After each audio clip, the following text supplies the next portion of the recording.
Mrs Khan तो कह रही है कि मैं अपने लफ्ज़ों में कह रहा हूँ कि हमारे उलमा इकराम या हमारा वो तबका जो कि हमें हदायत देता है मिंबर पे बैठ के, उसको अभी तक यही पता है कि जो अच्छा खुद करो वो अपनी बीवी को भी करके दो, खुद खाओ अच्छा उसको भी खिलाओ, खुद पहनो अच्छा उसको भी पहनाओ। मिसेस खान कहती हैं कि ये सारा मामला जो है ना उल्टा हो चुका हुआ है।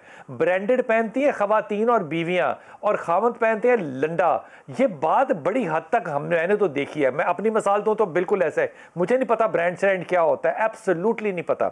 लेकिन ये तब्दीली जो आई है, ये आपको लगता है कि वाकई हकीकत है? एक बात, और इसका जिम्मेदार कौन है? बिलाल भाई, तब्दीली तो आई है, बहुत जगहों पर आई है और ब्रांडेड चीजों पर भी आई है, लेकिन मैं इसमें टोटली औरत को कसूरवार नहीं ठहराऊंगी। मिसेस खान बहुत काबिल इज्जत है, उनकी आवाज मुझे बहुत ज्यादा नहीं आ रही थी, लेकिन इस जुमले पर मैं ये कहूंगी कि अगर औरतों ने ब्रांडेड कपड़े बहुत ज्यादा पहनने शुरू किए हैं तो क्यों?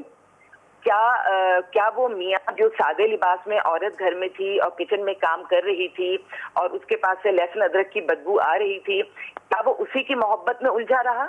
या अगर उसके वसाइल कम थे और औरत कम वसाइल में घर बसा रही थी और घर चला रही थी और अपने ऊपर तवज्जो कम दे पा रही थी क्योंकि उसके माँ बाप को भी संभाल रही थी, उसके बच्चे भी पाल रही थी और उसको कहती थी रिस्क हलाल कमा के लाओ, हराम की आमेजिश नहीं करना, तो उसमें उसके पास जितनी चीजें थी, जितना बन संवर सकती थी, क्या उस मर्द ने उस औरत को देखा या बाहर उसने किसी बनी संवरी औरत को फौकियत दे दी इस औरत पर?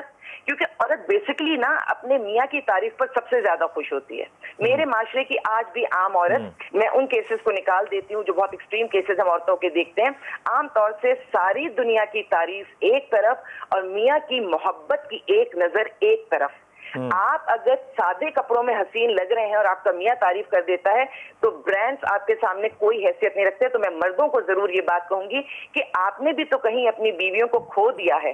अगर औरतों ने अपने सादे कपड़े खो दिए हैं तो उन मर्दों ने भी, और फिर उसमें हराम की आमेजिश आई, उस आमेजिश में हमेशा इल्जाम दिया जाता है औरत को कि औरत की ख्वाहिशात खत्म नहीं होती। मैं ये समझती हूँ कि जो मर्द सुबह रिस्क हलाल कमा के रात को घर आता है, माँ को भी देखता है, बीवी को भी तसल्ली देता है, तो माहौल ऐसा ना होता। तो खुदारा औरत को सारा ब्लेम इसलिए ना दीजिएगा कि वो औरतें जो आज के माहौल में भी इज्जतों के साथ बैठी हैं, अगर उन्हें भी फिर जिद आ गई, क्योंकि जिद, अगर आप किसी की अच्छाई को मुस्तकिल बुराई बुराई कहेंगे और उन्हें जिद आएगी, आप खो देंगे, उन औरतों को भी खो देंगे जो आज भी इज्जत के साथ घरों के अंदर बैठी हैं। तो जब बात करें थोड़ा सा बैलेंस कर लें कि हाँ वैसी औरतें भी होती हैं, लेकिन अभी भी मेरे माशरे में वो औरतें मौजूद हैं जो अपनी जात की नफी करके और वो घर को चलाती हैं।